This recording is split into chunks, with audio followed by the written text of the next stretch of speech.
Permasalahan kehidupan sosial budaya. Keberagaman budaya di Indonesia telah dimulai pada saat yang sangat lama. Kondisi geografis Indonesia dengan keragaman kondisi fisik turut mewarnai keberagaman tersebut. Masyarakat di berbagai wilayah di Indonesia selanjutnya memiliki tokoh panutan, yang setiap tindakannya dijadikan teladan. Tokoh tersebut saat ini setara dengan para influencer atau dalam KBBI dikenal sebagai pemengaruh di sosial media. Tokoh tersebut secara kesepakatan pendukungnya dijadikan sebagai simbol, juga pengaruhnya dapat memengaruhi keragaman budaya yang berangkat dari isu atau permasalahan yang memicu perlawanan yang dilakukannya. Keteladanan dari perlawanan para tokoh ini ada beberapa yang masih berhubungan atau relatable dengan permasalahan sosial budaya di kehidupan zaman milenial saat ini. 1. Sejarah lokal. Sejarah yang kalian telah pelajari di tema sebelumnya merupakan sejarah nasional Indonesia. Apakah kalian tahu bahwa terdapat sejarah di tingkat lokal? Apakah kalian tahu sejarah mengenai Sultan Nuku, Ratu Kalinyamat, Laksamana Malahayati dan Syarif Abdurrahman? Bagaimana jasa dari tokoh-tokoh tersebut bagi bangsa Indonesia? Beliau semua adalah sosok yang hidup di dalam sejarah di tingkat lokal. Mereka semua memperjuangkan tanah airnya dari serangan bangsa asing di mana ketika itu sedang gencar menguasai Nusantara. Sultan Nuku, pembawa persatuan multikultur Maluku dan Papua. Pada tahun 1780 seluruh daerah Maluku dan melibatkan Papua mengalami pergolakan dalam pergantian tahta di Kerajaan Tidore. Tokoh yang mempunyai peran sentral adalah Nuku bersama Kamaluddin, adiknya. Setelah Sultan Gaizira meninggal pada April tahun 1780, Belanda mempunyai gagasan untuk menjadikan Tidore sebagai salah satu wilayah kekuasaannya. Pata Alam kemudian diangkat oleh Belanda sebagai Sultan Tidore. Namun di hati rakyat, Kamaluddin dan Nuku yang paling terkemuka. Belanda menjadikan Tidore sebagai vasal dan mengangkat Pata Alam sebagai pemimpin dengan tugas menjaga keamanan di wilayahnya pada tanggal 17 Juli tahun 1870. Namun, sebagian dari wilayahnya tidak mengakui dan memilih Nuku sebagai sultan. Di tahun yang sama, timbul pergolakan sebagai protes dalam bentuk perampasan dan pembakaran. Berikutnya Belanda melakukan serangan ke daerah yang mengakui Nuku menjadi sultan. Pangeran Kamaluddin ditangkap, namun, Pangeran Nuku yang memiliki relasi dengan Papua dan Inggris berhasil melarikan diri ke daerah Papua. Kedudukan Nuku semakin kuat setelah diangkat sebagai sultan oleh bangsa Papua. Nuku mempunyai basis yang kuat dan menyerang seram untuk merebut daerah tersebut dari Ternate. Pada 1783, Pata Alam melancarkan sebuah strategi dalam rangka memperoleh loyalitas dari raja-raja di Papua, tetapi berujung gagal. Utusan tersebut justru berbalik arah dengan memihak Nuku. Papua dan Nuku bersatu untuk bersama-sama melawan Belanda dengan tambahan kekuatan tersebut. Nuku semakin kuat dan mulai menyerang Ternate dan Tidore. Tidak ada perlawanan sehingga rakyat Tidore kacau balau. Belanda lalu menangkap Pata Alam karena curiga ia bersekongkol dengan Nuku. Rakyat Tidore pun dihukum dengan kejam. Peristiwa yang dikenal sebagai Revolusi Tidore tersebut pada tahun 1783. Lalu Belanda mengangkat Pangeran Kamaluddin sebagai pengganti Pata Alam. Sementara itu, Nuku memperkuat dukungan dengan menjalin komunikasi kepada para raja di Tidore, Maba, Weda, dan Patani. Nuku juga berkomunikasi dengan Inggris di Benggala dan mencari bantuan ke Banjarmasin serta Mangindanao. Pengaruh Nuku mendesak Belanda untuk mengakui dirinya sebagai Sultan Seram. Pasang surut mewarnai perjuangan Nuku, ia harus berpindah-pindah tempat. Namun, Ternate dan Tidore selalu gagal menundukkan Nuku. Pengaruh Nuku mulai merosot pada pertengahan 1790 ketika banyak wilayah justru bersumpah setia kepada Belanda dan Ternate. Tahun 1794 Masehi merupakan tahun keuntungan bagi Nuku karena mendapatkan dukungan dari Inggris. Banyak rakyat Tidore memihaknya. Jamaluddin, ayahanda Sultan Nuku, yang kembali dari pengasingan di Sailan turut menggabungkan diri. Angkatan Laut Nuku muncul di Tidore pada tanggal 12 April tahun 1979 yang terdiri dari 79 kapal Angkatan Laut Nuku dan sebuah kapal Inggris. Sebagian besar pembesar kerajaan menyerah. Sultan Kamaluddin melarikan diri ke Ternate. Nuku yang menduduki Tidore menggempur berkali-kali Ternate. Akhirnya, Ternate diserahkan oleh Belanda pada tanggal 21 Januari tahun 1781. Nuku pun memperoleh pengakuan resmi dan diangkat sebagai Sultan Tidore setelah melalui perjuangan panjang dan penuh kegigihan. Nuku memerintah sampai tanggal 14 November tahun 1805 dan meninggal sebagai Sultan Kerajaan Tidore. Sultan Nuku dalam pertempurannya selalu menang melawan Belanda. Tekadnya kuat untuk mengusir penjajah yang mengganggu rakyat Maluku dan Papua. Sultan Nuku bersatu dengan para raja di Papua untuk melawan penjajah. Mereka dengan gigih menghimpun kekuatan dan menyerang Belanda. Sukses besar ini merupakan perjuangan tanpa lelah dari Nuku dan para raja di Papua yang tidak mau dijajah Belanda. Pada akhirnya Sultan Nuku dapat mengamankan dan membawa suasana damai dan tenang di wilayah Maluku dan Papua dari penjajahan bangsa asing. B. Ratu Kalinyamat. Ratu Kalinyamat ialah puteri ketiga dari Sultan Trenggana. Nama kecil Ratu Kalinyamat adalah Retna Kencana. Gelar Kalinyamat diberikan setelah ia menikah dengan Raden Thoyib, Sultan Hadirin, dan memperoleh sebuah tempat bernama Kalinyamat yang berada di antara Jepara dan Kudus. Kekacauan di pusat kerajaan Demak timbul setelah wafatnya Sultan Trenggana dalam ekspedisi di Panarukan. Arya Penangsang, anak dari Pangeran Seda Inglepen, cemburu atas pengangkatan Sunan Prawata. Sunan Prawata pun dibunuh sebagai upaya balas dendam. Sultan Hadirin dan Ratu Kalinyamat kemudian pergi ke Kudus dalam rangka memperjuangkan keadilan kepada Sunan Kudus. Namun dalam perjalanan pulang, Sultan Hadirin dibunuh oleh para utusan Arya Penangsang. Ratu Kalinyamat kemudian pergi bertapa ke Gunung Danaraja yang berada di sebelah utara Sungai Jepara. Ia meninggalkan keraton dan semua kemewahannya. Ratu berjanji akan memberikan seluruh harta dan kekuasaannya pada orang yang berhasil membunuh Arya Penangsang. Akhirnya, Arya Penangsang berhasil dikalahkan oleh Sultan Hadiwijaya dengan bantuan Ki Pemanahan, Ki Jurumartani, Ki Panjawi, dan Danang Sutawijaya. Setelah kekalahan Arya Penangsang, Ratu Kalinyamat kemudian dikenal sebagai wanita penguasa di Jawa. Sejak pertengahan abad ke-16 atau 1549, Ratu Kalinyamat tampil sebagai salah satu tokoh penting yang berpengaruh di pantai utara Jawa. Kekuasaannya meliputi Pati, Juwana, Jepara, dan Rembang. Di bawah kepemimpinan Ratu Kalinyamat, Jepara kemudian berkembang pesat terutama pada bidang pelayaran dan perdagangan. Keberhasilan ini ditunjang oleh pelabuhan yang aman dan angkatan laut cukup banyak. Ratu Kalinyamat melakukan kerjasama dengan penguasa di daerah lain melalui Maluku, Cirebon, Tuban, Johor, dan Banten. Aspek sosial dan ekonomi tersebut berdampak kepada keadaan Jepara yang aman dan tentram.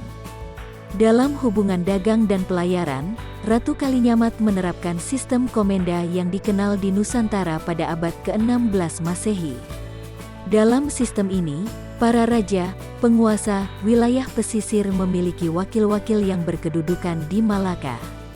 Melalui perwakilannya ini, para raja tersebut melakukan penanaman modal pada kapal dalam negeri dan luar negeri yang akan berlayar untuk berdagang dengan wilayah lain. Jepara berhasil melakukan ekspor beras, terbesar di Jawa, gula, kayu, kelapa, dan berbagai jenis palawija. Hal tersebut merupakan bukti adanya peningkatan perekonomian di Jepara. Dengan armada laut yang kuat serta kekayaan yang luar biasa, banyak penguasa lain bekerja sama dengan Jepara. Semenjak Malaka jatuh kepada Portugis, orang Jawa yang menetap di Malaka mendapatkan dampak. Mereka mendapatkan gangguan dari Portugis untuk berdagang rempah-rempah. Orang-orang Jawa yang merasa dirugikan meminta bantuan kepada Ratu Kalinyamat, yang terkenal dengan armada lautnya yang kuat, untuk melawan Portugis di Malaka. Sultan Johor juga ternyata mempunyai niat untuk mengadakan kerjasama dengan Ratu Kalinyamat. Dengan semangat yang tinggi, Ratu Kalinyamat menurunkan bantuan berupa 4.000 tentara dari Jepara dan 40 kapal sebagai upaya untuk merebut Malaka dari tangan Portugis. Ratu Kalinyamat di sisi lain ingin menunjukkan kekuasaan dan kebesaran pemerintahan. Utusan dari Aceh yang datang pada tahun 1573 juga meminta bantuan dari Ratu Kalinyamat untuk membantu menyerang Portugis. Sultan Alauddin Riayat Shah, Raja Aceh saat itu, berupaya melakukan kerjasama dengan Ratu Kalinyamat. Saat itu, Raja Aceh ingin mempertahankan hegemoni Islam di Malaka sementara Ratu Kalinyamat ingin mempertahankan eksistensi Jepara sebagai kekuatan besar di pesisir utara Jawa. Ia pun mengirimkan 300 kapal dan 15.000 orang prajurit di bawah Ki Demang Laksamana. Kali ini usahanya juga menemui kegagalan karena pasukan Aceh Darussalam sudah dipukul mundur dan bantuan logistik Jepara berhasil dihadang Portugis. Di samping itu, Ratu Kalinyamat juga mengirimkan pasukan untuk membantu kerajaan Hitu di Maluku pada tahun 1565.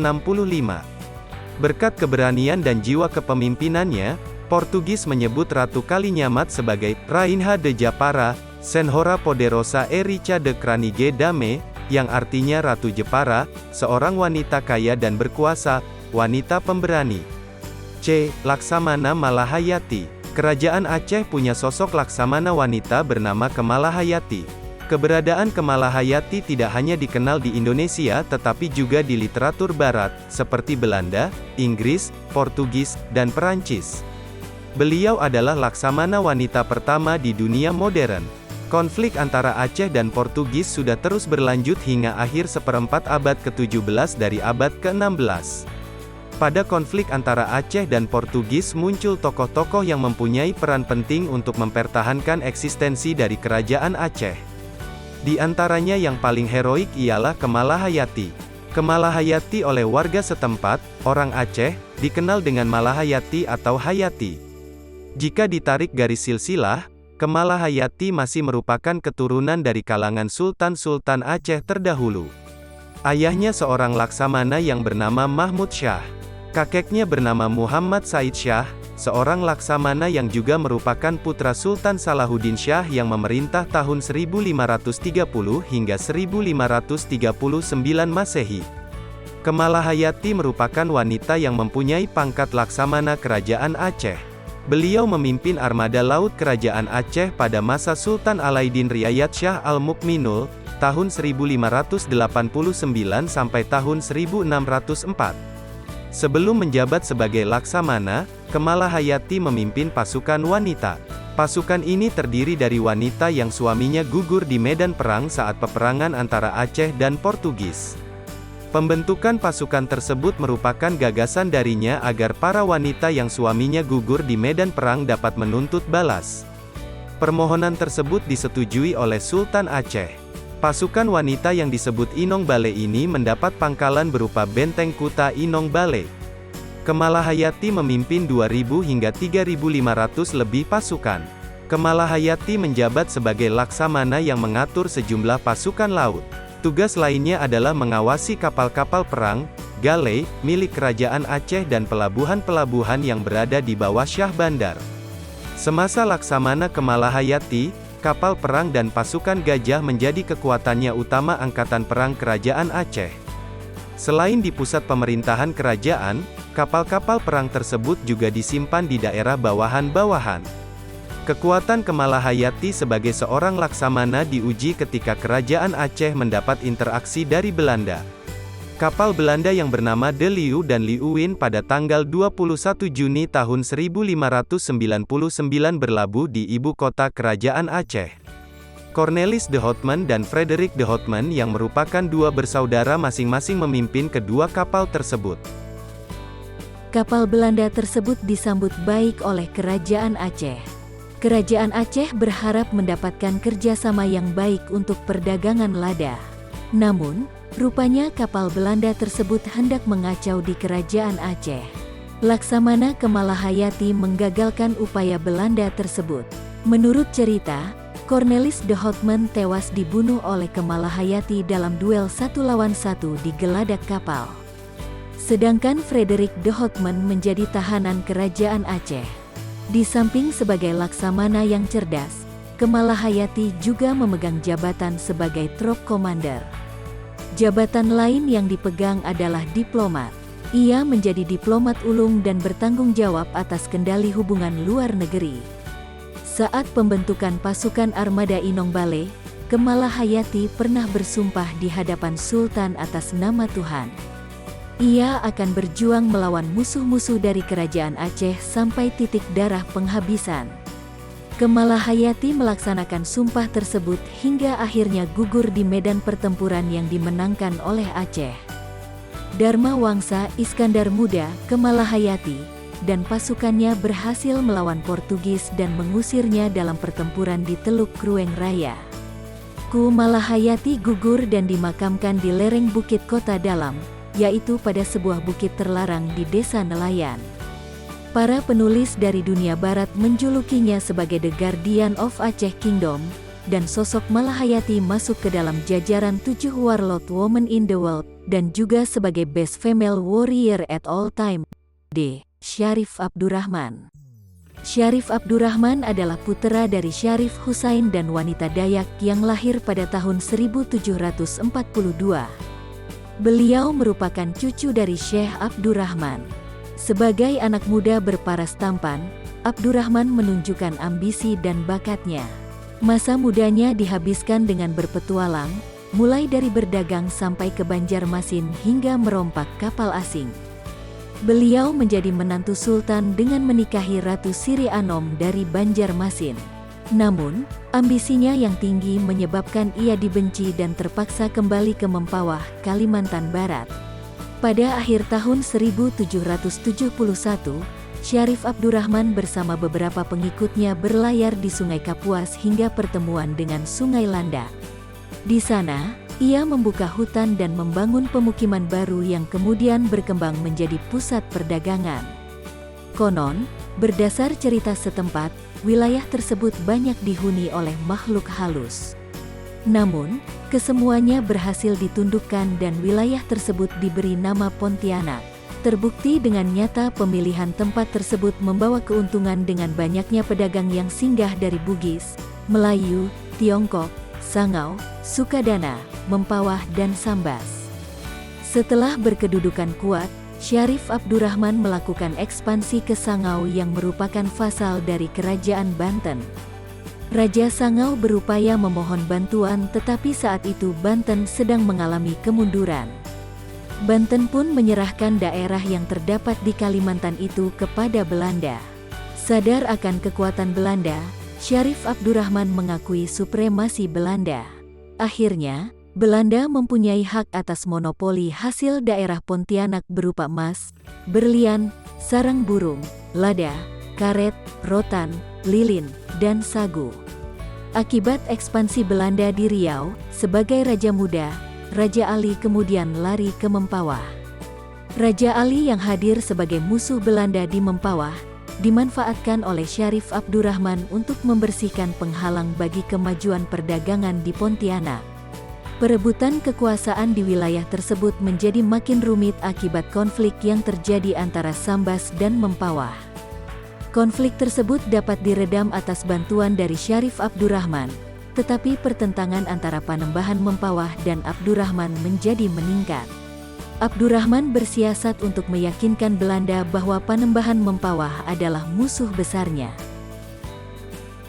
Faktor lain yang menjadi penambah konflik tersebut adalah persaingan dan permusuhan antara Pontianak dan Sukadana. Rivalitas Pontianak dan Sukadana terjadi akibat hasil dari daerah hulu Sungai Kapuas ke Sukadana merugikan Pontianak.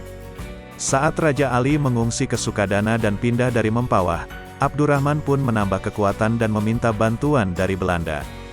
Belanda bersedia membantu karena Sukadana tidak pernah mengakui kehadirannya di Kalimantan. Pasukan Belanda bersama dengan Syarif Kasim, putra dari Syarif Abdurrahman, menyerang Sukadana. Sultan Ahmad Kaharudin menyelamatkan diri bersama pengikutnya. Mempawah dan Matan pun menjadi target berikutnya. Persaingan dan pertentangan di Kalimantan Barat mengundang campur tangan Belanda. Belanda kesulitan untuk melakukan penaklukan dan hanya membutuhkan pengakuan atas kekuasaan. Kalimantan Barat berintegrasi akibat adanya jaringan komunikasi melalui perang, perdagangan, diplomasi, dan perkawinan di akhir abad ke-18. 2. Permasalahan sosial budaya. Perlawanan yang dilakukan tokoh-tokoh nasionalis dalam melawan kolonialisme di Indonesia dapat kita petik pelajarannya hingga saat ini. Sejak zaman dahulu, banyak sekali permasalahan sosial budaya yang muncul akibat masuknya bangsa asing ke Indonesia, sekaligus keuntungan berada di posisi silang. Belanda tidak hanya mencari lada di Indonesia, tetapi mereka juga kemudian mengeksploitasi lahan perkebunan di Indonesia untuk ditanami komoditas perdagangan yang saat itu bernilai jual tinggi. Akan selalu ada hubungan antara kehidupan sosial dalam peristiwa sejarah masa lalu dan masa sekarang. Proses menelaah peristiwa masa lalu dapat menjadi pelajaran berharga bagi kehidupan saat ini, agar di masa depan kita dapat menyikapi permasalahan sosial secara lebih bijaksana. A. Eksploitasi pembangunan berlebihan. Jumlah penduduk saat ini tidak sebanyak jumlah penduduk pada masa kolonialisme atau penjajahan. Banyak tenaga penduduk Indonesia yang dijadikan budak untuk perkebunan milik Belanda. Lahan-lahan perkebunan milik Belanda selanjutnya mulai dibuka pada abad ke-17. Seiring dengan momentum tersebut berdirilah VOC atau Perserikatan Dagang Hindia Belanda di bumi Nusantara. Sejak saat itulah babak baru eksploitasi lahan perkebunan di Indonesia dimulai. Jumlah penduduk yang setiap tahunnya mengalami peningkatan, tidak diiringi dengan penambahan luas lahan. Jumlah penduduk yang meningkat seiring dengan peningkatan kebutuhan pokok, seperti sandang, pangan, dan papan. Lahan permukiman untuk tinggal semakin banyak dicari, perkebunan-perkebunan untuk komoditas pangan turut ditingkatkan. Akibatnya terjadi peningkatan angka alih fungsi lahan dari tahun ke tahun, yang semula hutan menjadi lahan untuk pertanian, perkebunan, industri, dan permukiman. Data dari worldometers.info menunjukkan jumlah penduduk yang terus mengalami peningkatan dari tahun ke tahun. Berdasarkan tabel di atas, peningkatan jumlah penduduk bumi setiap tahunnya berada di atas angka 80 juta jiwa. Jika angka tersebut tidak dapat ditekan, maka permukaan bumi ini akan dipenuhi oleh manusia. Dengan kecepatan pertumbuhan penduduk saat ini, diperkirakan jumlah penduduk di bumi akan mencapai angka 9,7 miliar jiwa pada tahun 2050, UN.org. Apa dampaknya? Tentu saja akan terjadi penurunan kualitas lingkungan akibat tingginya tekanan terhadap lingkungan. Tabel di bawah menggambarkan laju deforestasi hutan Indonesia dari tahun 2000 hingga 2017 terhadap luas lahan Indonesia, yakni 190.619.696 hektare. Deforestasi atau perambahan hutan adalah fenomena yang masih terjadi hingga saat ini. Alih fungsi lahan yang semula peruntukannya merupakan daerah resapan air, berubah menjadi lahan perkebunan sawit yang meningkatkan besaran aliran permukaan atau runoff. Akibatnya banjir dan kekeringan terjadi silih berganti di seluruh penjuru negeri. Alih fungsi lahan juga terjadi di area pertanian. Lahan pertanian berupa sawah yang cenderung memiliki harga yang rendah selanjutnya banyak dibeli dan diburu untuk dijadikan lahan perumahan. Padahal kita masih mengandalkan hasil-hasil pertanian untuk memenuhi kebutuhan pangan seperti beras, sayur-sayuran, kacang-kacangan, dan rempah-rempah. Jika hal tersebut dibiarkan saja, maka kedaulatan pangan negara dapat terancam. B. Kesenjangan sosial dan kemiskinan. Kesenjangan sosial adalah fenomena yang sudah ada sejak era kolonial hingga hari ini. Padahal kesenjangan dan kesadaran nasional merupakan salah satu pemicu munculnya proklamasi di Indonesia. Kesenjangan sosial di Indonesia muncul sebagai akibat dari adanya perbedaan tingkat pendapatan individu dan erat kaitannya dengan kemiskinan.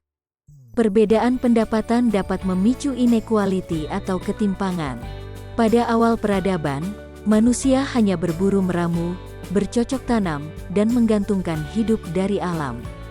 Ketika mulai muncul para penjelajah yang mengunjungi berbagai penjuru negeri, masyarakat mulai berdagang.